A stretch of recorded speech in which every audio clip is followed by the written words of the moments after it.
Dari Bukit Pala yang gagah menantang ombak Natuna di utara, hingga Tanjung Kelumpang yang melegenda di selatan.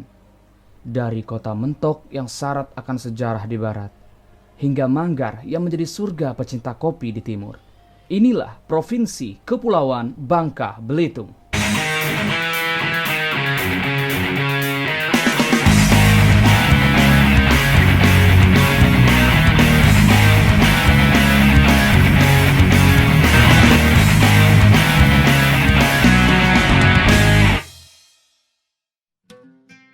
Welcome to Inforigo TV, channel berbagi info yang mungkin bisa menambah pengetahuan kalian. Guys, video kali ini gue buat untuk memperingati hari jadi Provinsi Kepulauan Bangka Belitung yang ke-21.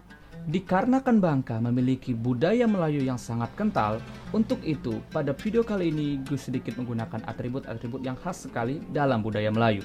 Dan dalam berpakaian sekalipun, orang Melayu memiliki filosofi yang sangat dalam. Bisa kalian lihat, di sini gue sedang menggunakan potongan dari kain songket dengan motif pucuk rebung, di mana pucuk rebung itu melambangkan semangat jiwa muda yang terus bertumbuh dengan cepat. Selain itu juga motif ini melambangkan bagaimana hubungan manusia dengan Allah Tuhannya. Di kepala gue juga menggunakan ini namanya tanja, dan tanja ini merupakan salah satu aksesoris pelengkap dalam fashion Melayu klasik yang digunakan sebagai ikat kepala. Tanja dalam budaya Melayu memiliki beberapa motif. Salah satunya yang gue pakai sekarang ini adalah motif dendam tak sudah. Makna dari motif dendam tak sudah adalah si pemakai memiliki sifat pekerja keras. Kemudian di bagian ujung dari tanja ini dibuat agak tidak dijahit dan agak melambai. Itu melambangkan bahwa sang pemilik memiliki sifat pekerja keras. Selain itu juga dia memiliki sifat yang penuh kasih sayang. Dalam banget kan? Oke, karena berhubung hari ini adalah hari ulang tahun Provinsi Kepulauan Bangka Belitung, maka kali ini kita akan membahas sejarah panjang yang sudah dilewati oleh pulau bernama Bangka. Mulai dari bagaimana sejarah terbentuknya pulau ini sampai pencapaian yang ia raih di tahun 2021. Untuk itu, simak terus video ini sampai habis. Tapi sebelum itu, mari bantu gue membangun channel ini dengan cara menekan tombol subscribe and then klik juga tombol lonceng yang ada di sebelahnya agar Inforigo TV bisa memberikan notifikasi ke kalian setiap ada konten baru yang di-upload. Oke, kita mulai.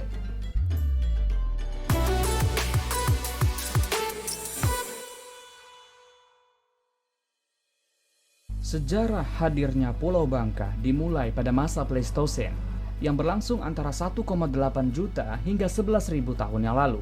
Pada masa ini, Bangka merupakan sebuah kesatuan daratan yang besar menyatu dengan daratan Sumatera, Jawa, dan Kalimantan yang dikenal sebagai paparan Sunda.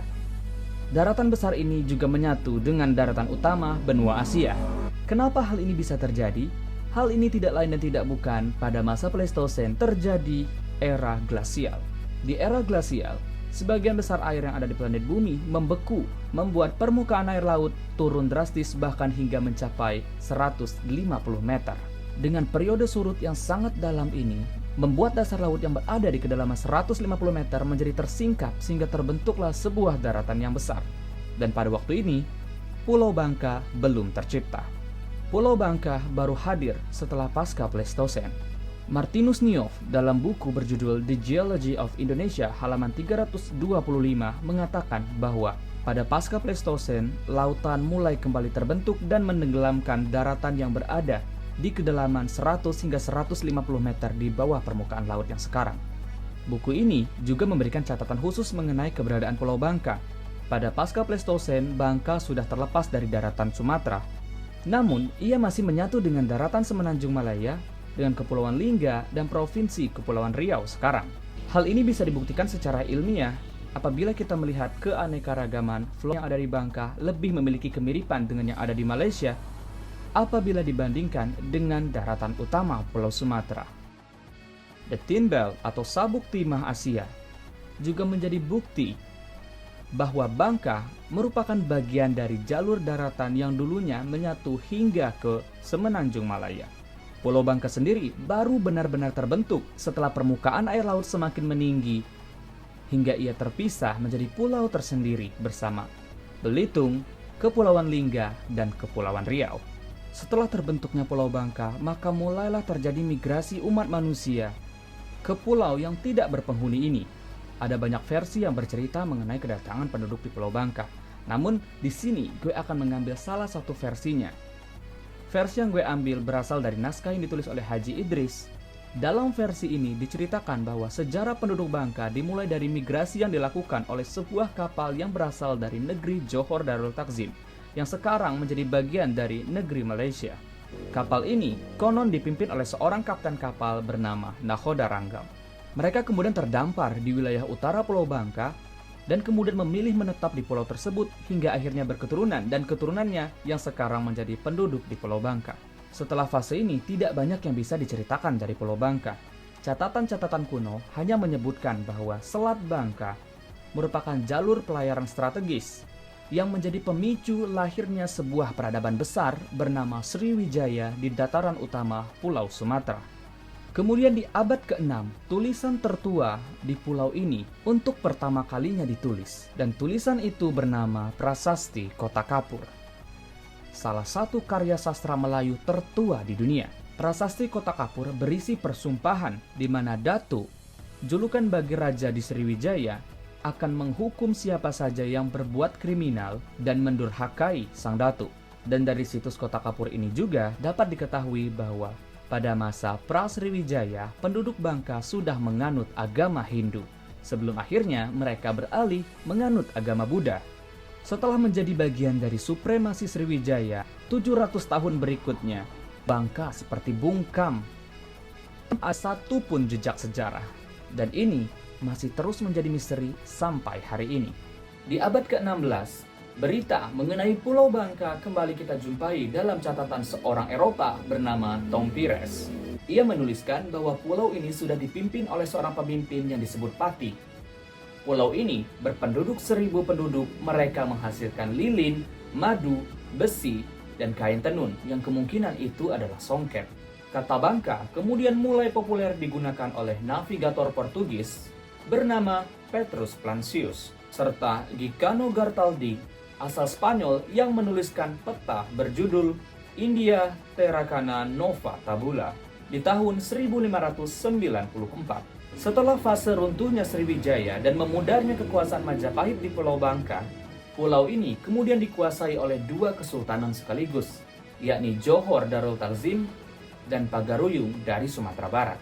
Melalui Tuan Syarah yang ditunjuk oleh Sultan Johor untuk memerintah di Pulau Bangka, maka secara resmi Bangka berada di bawah penguasaan Johor.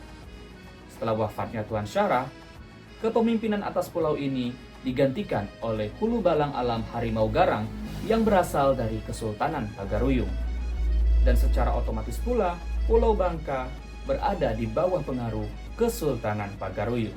Pada fase ini, budaya Melayu Bangka mulai dipengaruhi oleh budaya Minangkabau. Setelah wafatnya Hulu Balang Alam Harimau Garang, maka lepaslah pengaruh Pagaruyung di Pulau Bangka. Tampuk pemerintahan kemudian dipegang oleh Hulu Balang Selangor yang merupakan orang Bangka asli.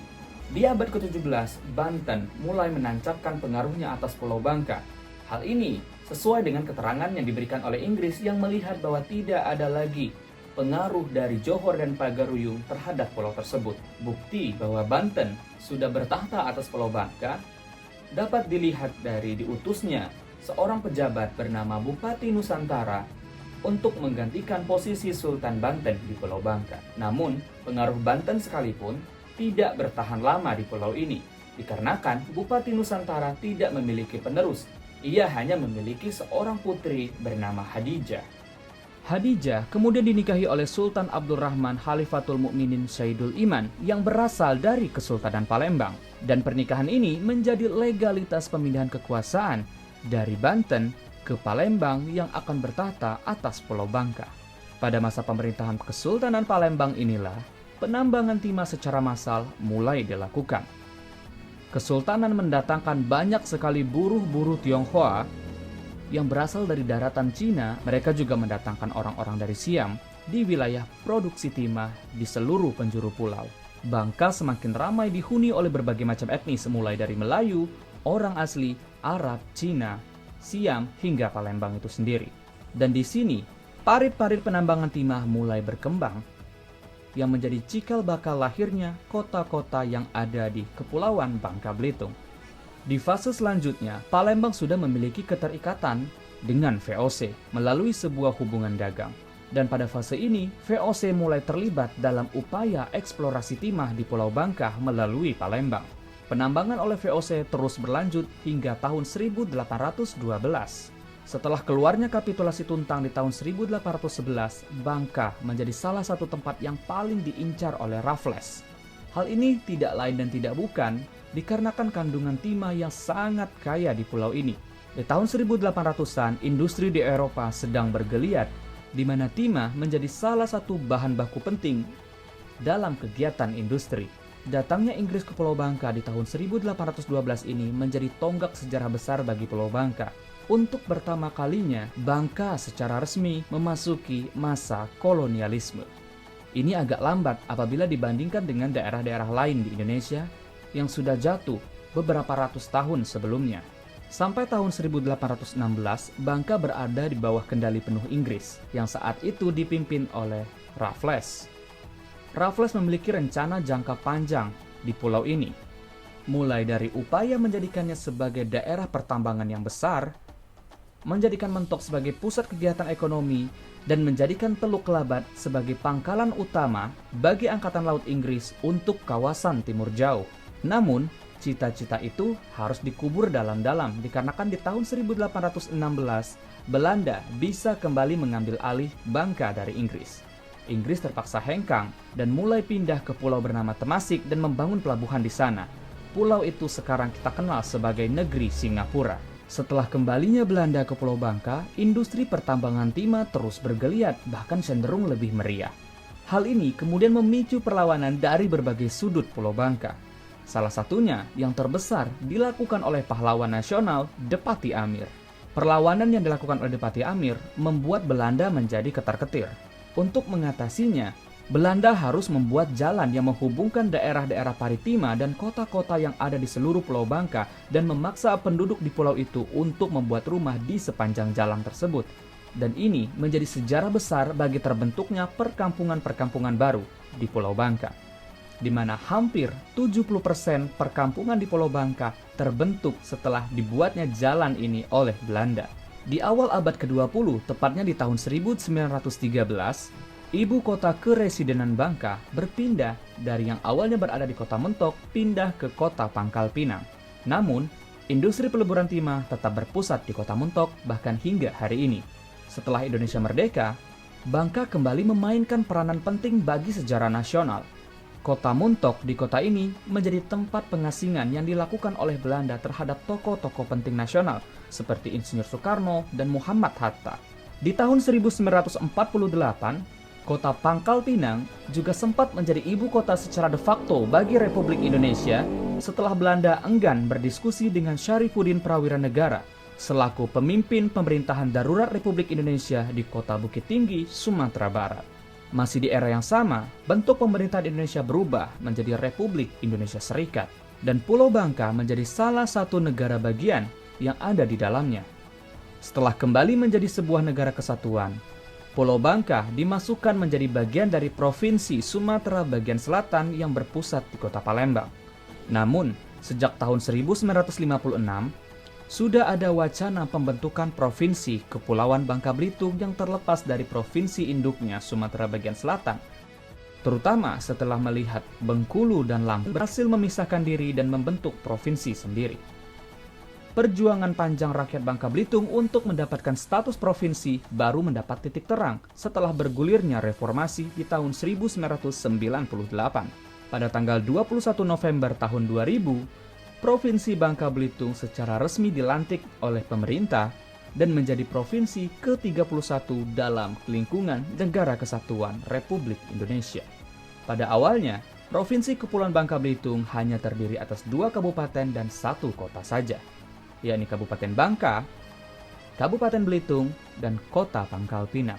Kota Pangkal Pinang kemudian ditunjuk pula sebagai ibu kota dari provinsi yang baru ini. Di tahun 2003, Kabupaten Bangka dipecah menjadi 4 provinsi, yakni Kabupaten Bangka yang berpusat di kota Sungai Liat, Kabupaten Bangka Barat yang beribu kota di kota Muntok, Kabupaten Bangka Tengah beribu kota di Koba, dan Kabupaten Bangka Selatan yang beribu kota di Tobuali.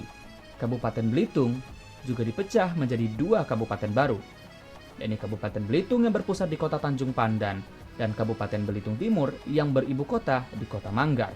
Selain itu, juga ada wacana pembentukan kabupaten baru, yakni Kabupaten Bangka Utara yang ibu kotanya rencananya akan berada di kota Belinyu. Ada juga wacana untuk menjadikan Sungai Liat, Tanjung Pandan, dan Muntok sebagai kota madya.